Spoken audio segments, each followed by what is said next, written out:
Hello दोस्तों, success में आपका स्वागत है। एसएससी जीडी एग्जाम 2023 6 फरवरी सेकंड शिफ्ट का जैसे कि हो चुका है। आज हम इस सेशन में 6 फरवरी सेकंड शिफ्ट में जो क्वेश्चन पूछे गए हैं उन सभी क्वेश्चनों का एनालिसिस करेंगे दोस्तों। ये सभी जो क्वेश्चन होंगे 100% रियल एवं ऑथेंटिक क्वेश्चन होंगे दोस्तों, तो सेशन को पूरा जरूर देखिएगा। एक बताओ दोस्तों, यदि हमारे चैनल पर पहली बार आए हैं तो हमारे चैनल को सब्सक्राइब जरूर कर लीजिएगा और बेल आइकन को भी प्रेस कर लीजिएगा, ताकि हमारा जब भी वीडियो किसी भी कंटेंट पर अपलोड होगी तो सबसे पहले आपको पता चलेगा। तो बेल आइकन को जरूर प्रेस कर लीजिएगा और इसी तरह का कंटेंट पाने के लिए हमारे चैनल को भी सब्सक्राइब जरूर कर लीजिएगा। और हमारे द्वारा जो भी सेशन लिया जाता है दोस्तों, उसका पीडीएफ भी आपको प्रोवाइड करा दिया जाता है। तो आप इसका पीडीएफ कहाँ से प्राप्त करेंगे, सेशन के लास्ट में आपको बता दिया जाएगा। तो चलिए शुरू करते हैं आज का पहला क्वेश्चन। क्वेश्चन पूछा गया था कि 2022 में भारत जोड़ो यात्रा किसने शुरू किया था। तो भारत जोड़ो यात्रा की जो शुरुआत किया गया था भारतीय राष्ट्रीय कांग्रेस के पूर्व अध्यक्ष एवं सांसद राहुल गांधी और तमिलनाडु के मुख्यमंत्री मुथुवेल करुणानिधि स्टालिन के द्वारा शुरू किया गया था। तो आप देख लीजिएगा आपके ऑप्शन में किन के बारे में दिया गया था। यदि राहुल गांधी दिए हुए तो राहुल गांधी आपका करेक्ट आंसर होता। भारत जोड़ो यात्रा की बात करें तो इसकी जो शुरुआत किया गया था 7 सितंबर 2022 ईस्वी को कन्याकुमारी से लॉन्च किया गया था।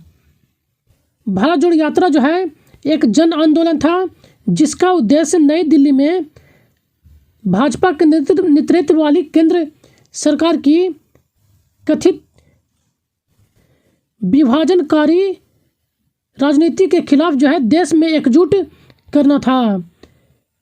भारत जोड़ो यात्रा को जो समाप्त किया गया वो जनवरी 2023 ईस्वी में श्रीनगर में इसको समाप्त कर दिया गया था। भारत जोड़ो यात्रा के समय जो कहीं तो कुल कितनी यात्रा की गई थी, कितनी दूरी, तो दूरी जो तय किया गया था 4080 किलोमीटर की दूरी तय किया गया था। यदि मील में देखा जाए इसे तो 2540 मील दूरी तय किया गया था। तो इन सभी एक्स्ट्रा फैक्ट को जरूर ध्यान में रखेगा, ये सभी मोस्ट इंपोर्टेंट है। नेक्स्ट क्वेश्चन जो पूछा गया था जीएनपी का फुल फॉर्म पूछा गया था। तो जीएनपी का जो फुल फॉर्म होता है ग्रॉस नेशनल प्रोडक्ट, जीएनपी का फुल फॉर्म होता है। तो आपका जो करेक्ट आंसर होता है ग्रॉस नेशनल प्रोडक्ट आपका करेक्ट आंसर होता। यदि हिंदी में देखा जाए तो सकल राष्ट्रीय उत्पाद। जीडीपी का फुल फॉर्म पूछा जाता है तो इसे भी जरूर ध्यान रखेगा। तो जीडीपी का जो फुल फॉर्म होता है gross domestic product.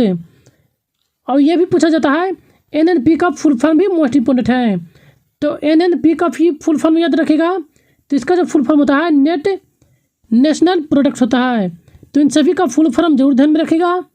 Next question जो पूछा गया था नीति आयोग का फुल फॉर्म पूछा गया था।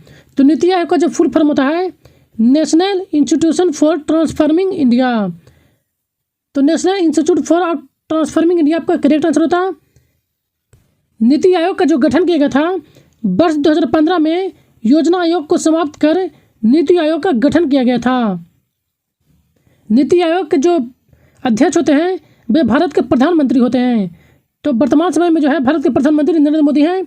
तो नीति आयोग के जो अध्यक्ष हैं नरेंद्र मोदी हैं। नीति आयोग के जो उपाध्यक्ष देखा जाए तो नीति आयोग के जो उपाध्यक्ष हैं सुमन बेरी हैं। तो नीति आयोग के उपाध्यक्ष सुमन बेरी हैं। नीति आयोग के यदि सीईओ की बात की जाए तो सीईओ है नीति आयोग के वर्तमान में परमेश्वर अय्यर हैं। तो इन सभी एक्स्ट्रा फैक्ट को जरूर ध्यान में रखेगा। नेक्स्ट देख लें तो 13 अगस्त 2014 को जो है योजना आयोग को समाप्त कर दिया गया था। उसके बाद जो है 1 जनवरी 2015 को नीति आयोग का शुरू किया गया था। तो इन सभी एक्स्ट्रा फैक्ट को जरूर ध्यान में रखेगा, सभी मोस्ट इंपोर्टेंट हैं।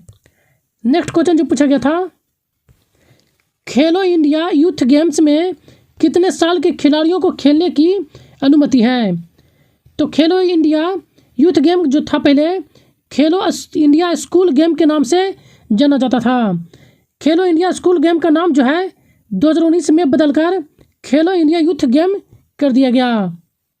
खेलो इंडिया यूथ गेम की शुरुआत की बात की जाए तो सबसे पहले जो इसका शुरुआत किया गया था 2018 में नई दिल्ली में इसका आयोजन किया गया था। खेलो इंडिया यूथ गेम जो था 2023 में जो है खेलो इंडिया यूथ गेम के 5वें संस्करण का आयोजन किया गया था। इसका जो आयोजन जो किया गया था मध्य प्रदेश के 8 शहरों में आयोजन किया गया था। इस खेल में जो है स्कूली छात्रों की सीमा आयु 17 वर्ष है, जबकि कॉलेज के छात्रों की आयु जो है 21 बरस है। तो आपका जो करेक्ट जो आंसर हो जाता 17 से 21 बरस आपका करेक्ट आंसर हो जाता। नेक्स्ट क्वेश्चन जो पूछा गया था, केलुचरण महापात्रा निम्नलिखित में से किस शास्त्रीय नृत्य का प्रसिद्ध नर्तक हैं? तो आपका जो करेक्ट जो आंसर होता उड़ीसी आपका करेक्ट आंसर होता। केलुचंद्र महापात्रा जो है उड़ीसी के प्रसिद्ध नर्तकी हैं। केलुचंद्र महापात्रा के पुरस्कारों की बात की जाए तो ये जो है उड़ीसा में जो है पद्म विभूषण पाने वाले पहले व्यक्ति हैं, यानी कि पहले उड़ीसी हैं जिनको पद्म श्री से सम्मानित किया जा चुका है, पद्म विभूषण से सम्मानित किया जा चुका है। इन्हें जो है पद्म विभूषण 2000 में सम्मानित किया गया है, जबकि संगीत नाटक अकादमी पुरस्कार से जो इनको 1966 में सम्मानित किया जा चुका है। पद्मश्री की बात की जाए तो पद्मश्री इनको 1974 में दिया जा चुका है, एवं पद्म भूषण पुरस्कार जो है इनको 1988 में प्रदान किया जा चुका है। तो ये मोस्ट फेमस है और इनको कब कब पुरस्कार दिया गया है तो इन सभी को जरूर ध्यान में रखेगा, ये सभी मोस्ट इम्पोर्टेंट हैं। तो चलिए इससे जुड़ी अन्य नेक्स्ट फैक्ट को भी देख लेते हैं। पंकज चरण दास को उड़ीसी शास्त्रीय नृत्य का जनक के रूप में जाना जाता है। तो उड़ीसी शास्त्रीय नृत्य के जनक कौन है? तो पंकज चरण दास। तो इन्हें आप जरूर ध्यान में रखेगा। उड़ीसी नृत्य के अन्य प्रमुख कलाकार को देख लेते हैं। आदा कातिकर, मोहन महापात्रा, पंकज चरण दास, हरे कृष्ण बोहरा, मायाधर रावत, संयुक्ता पाणिग्राही, सोनल मानसी, किरण सहगल,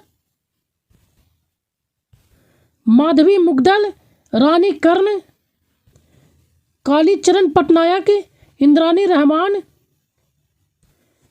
शेरोन लोवेन जो कि यूएसए से संबंधित हैं, यह भी शास्त्रीय नृत्य से संबंधित हैं। मीर्ता बावरी जो कि यह भी जो है अर्जेंटीना से हैं, इनका भी संबंध जो है शास्त्रीय नृत्य से है। अदिति बंदोपाध्याय एवं अरुणा मोहती, ये सभी जो है मोस्ट फेमस हैं। इन सभी का संबंध जो है उड़ीसा शास्त्रीय नृत्य से है। तो इन सभी को एक बार जरूर रीड कर लीजिएगा और इन सभी को जरूर ध्यान में रखेगा। तो चलिए चलते हैं नेक्स्ट क्वेश्चन पर। नेक्स्ट क्वेश्चन जो पूछा गया था, सतलज नदी पर कौन सी बांध है? तो सतलज नदी पर जो है भाखड़ा नगर बांध स्थित है। तो आपका जो करेक्ट आंसर होता है भाखड़ा नगर बांध आपका करेक्ट आंसर होता है। यह जो है उत्तर भारत में हिमाचल प्रदेश के बिलासपुर में सतलज नदी पर एक ठोस गुरुत्वाकर्षण बांध है। नेक्स्ट क्वेश्चन जो पूछा गया था, मौलिक अधिकार किस देश के संविधान से लिया गया है? तो मौलिक अधिकार जो है अमेरिका के संविधान से लिया गया था। तो आपका जो करेक्ट जो आंसर होता अमेरिका आपका करेक्ट आंसर होता। मौलिक अधिकार का जो वर्णन है भारतीय संविधान के भाग 3 में वर्णन इसका किया गया है। यदि अनुच्छेद को देखा जाए तो अनुच्छेद 12 से 35 तक जो है मौलिक अधिकार का वर्णन किया गया है। जिस समय संविधान लागू हुआ था तो उसमें समय कुल 7 मौलिक अधिकार थे। वर्तमान में जो है 6 ही मौलिक अधिकार हैं। 7वें मौलिक अधिकार की बात की जाए तो संपत्ति का अधिकार था, जिसे संपत्ति के अधिकार को जो है अनुच्छेद 31 से जो है 44वें संविधान संशोधन अधिनियम 1978 के द्वारा इसे हटाकर एक कानूनी अधिकार बना दिया गया। संपत्ति के अधिकार को जो ही 44वें संविधान संशोधन अधिनियम 1978 के द्वारा ही इसे भाग 12 में कर दिया गया है। यदि अनुच्छेद देखा जाए तो 301 में इसको कानूनी अधिकार बना दिया गया है। तो इन सभी एक्स्ट्रा फैक्ट को जरूर ध्यान में रखेगा, ये सभी मोस्ट इंपोर्टेंट हैं। तो चलिए चलते हैं नेक्स्ट क्वेश्चन पर। नेक्स्ट क्वेश्चन जो पूछा गया था, गयासुद्दीन बलबन का शासनकाल कब से कब तक रहा था? तो गयासुद्दीन बलबन का वास्तविक नाम बहाउद्दीन था। 1249 से 1286 दिल्ली सल्तनत में गुलाम वंश का एक शासक था। इसने जो है सन 1265 से 1287 ईस्वी तक शासन किया था। तो आपका जो करेक्ट जो आंसर होता है 1265 से 1287 आपका करेक्ट आंसर होता है। नेक्स्ट क्वेश्चन जो पूछा गया था, भारत में हरित क्रांति से संबंधित एक प्रश्न पूछा गया था। तो भारत में जो है हरित क्रांति के जनक जो है एम.एस. स्वामीनाथन को माना जाता है। तो भारत में हरित क्रांति के जनक एम.एस. स्वामीनाथन को माना जाता है। ये मोस्ट फेमस है, बहुत बार एग्जाम में पूछा जा चुका है, तो इन्हें जरूर ध्यान में रखेगा। चित्तरंजन सुब्रमण्यम जो थे उस समय, जिस समय लागू किया गया था हरित क्रांति को, उस समय जो थे चित्तरंजन दास खाद्य एवं कृषि मंत्री थे। तो आपका जो करेक्ट जो आंसर होता चित्तरंजन सुब्रमण्यम आपका करेक्ट आंसर होता। शायद इन्हीं के संबंध में जो है क्वेश्चन पूछा गया था। नेक्स्ट क्वेश्चन जो पूछा गया था 2022-23 के लिए भारतीय उद्योग परिसंघ यानी कि CII के अध्यक्ष के रूप में किन्हें नियुक्त किया गया है? तो आपका जो करेक्ट जो आंसर होता संजीव बजाज आपका करेक्ट आंसर होता। संजीव बजाज को जो है 22-23 के लिए भारतीय उद्योग परिसंघ के अध्यक्ष के रूप में नियुक्त किया गया था। नेक्स्ट क्वेश्चन जो पूछा गया था केरल का कौन सा त्यौहार राजा महाबली की वार्षिक यात्रा की याद दिलाता है? ओणम जो है केरल का सबसे लोकप्रिय त्यौहार है। यह जो है एक फसल उत्सव है जो पौराणिक राजा महाबली की वार्षिक यात्रा को याद दिलाता है। तो आपका जो करेक्ट जो आंसर होता ओणम आपका करेक्ट आंसर होता। नेक्स्ट क्वेश्चन जो पूछा गया था राज्य मंत्रिपरिषद में किसकी सलाह पर मंत्रियों की नियुक्ति की जाती है? तो मंत्रियों की नियुक्ति राज्यपाल के द्वारा मुख्यमंत्री की सलाह पर की जाती है। तो यह सलाह पूछा गया था। तो आपका जो करेक्ट जो आंसर होता मुख्यमंत्री आपका करेक्ट आंसर होता। नेक्स्ट क्वेश्चन जो पूछा गया था, और हाँ दोस्तों, यदि यह भी क्वेश्चन पूछा जाए कि किसके द्वारा मंत्रिपरिषद की नियुक्ति किया जाता है, तो आपका करेक्ट जो आंसर होगा राज्यपाल होगा। तो ये राज्यपाल भी आप ध्यान में रखेगा कि राज्यपाल के द्वारा मंत्रियों की नियुक्ति की जाती है।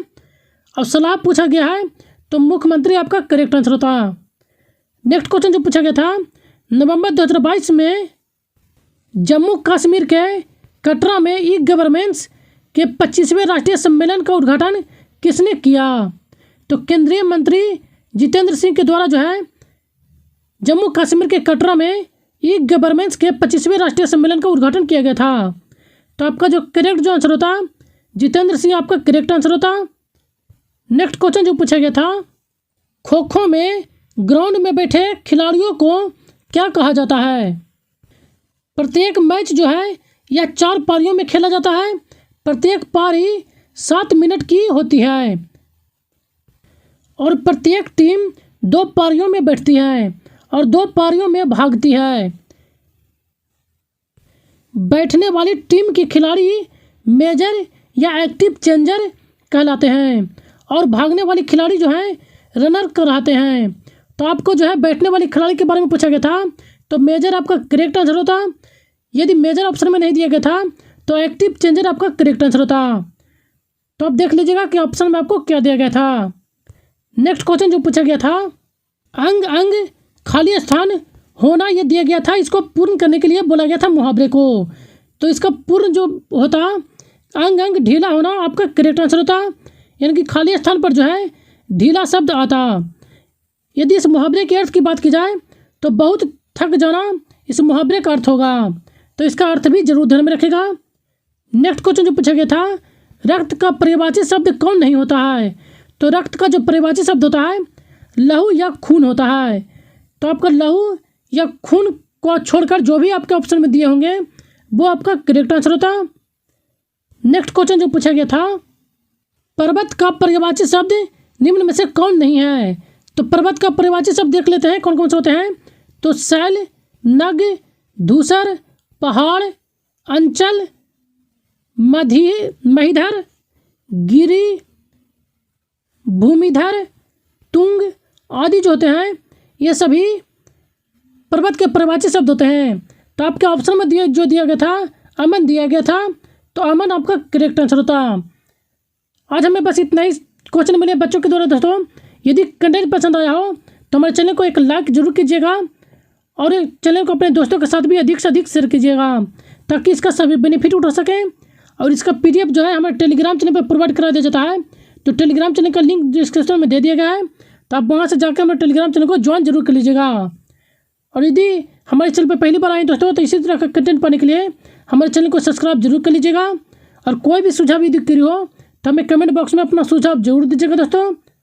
तो सेशन में बने रहने के लिए धन्यवाद। Thank you.